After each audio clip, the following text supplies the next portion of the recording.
ఈ వీడియోలో మనం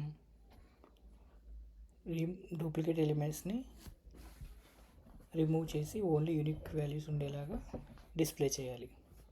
ఈ అరేలో మనకి ఇచ్చిన అరేలో ఇక్కడ మనకి డూప్లికేట్ ఎలిమెంట్స్ ఉన్నాయి. 1 అనేది 2 టైమ్స్, 3 అనేది 2 టైమ్స్ అలా ఉన్నాయి. అవన్నీ రిమూవ్ చేసి ఓన్లీ యూనిక్ వాల్యూస్ ఉండేలాగా చేయాలి. ఇది జావాస్క్రిప్ట్ ఇన్బిల్ట్ మెథడ్ యూజ్ చేసుకుని చేయాలి. అది ఎలా చేయాలో చూద్దాం. ఇప్పుడు ఏం చేయాలంటే ఫస్ట్ ఒక న్యూ అరే తీసుకుందాం, unique values.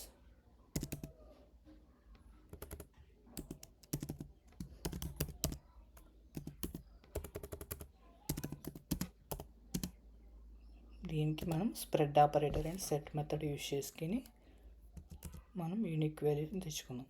Spread operator, new set, దీంట్లోకి శాంపుల్ అరేని పాస్ చేద్దాం. ఈ సెట్ మెథడ్ ఏం చేస్తుందంటే మనకి యూనిక్ వాల్యూస్ని ఇస్తుంది అనమాట. ఇది కన్వర్ట్ చేస్తుంది, డూప్లికేట్స్ రిమూవ్ చేస్తుంది సెట్ మెథడ్ అనేది.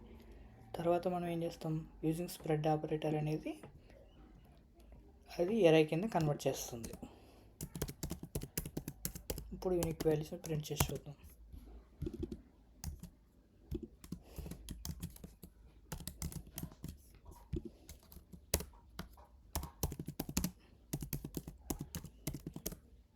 వచ్చినాయి యూనిక్ వాల్యూస్, డూప్లికేట్స్ రిమూవ్ అయిపోయినాయి.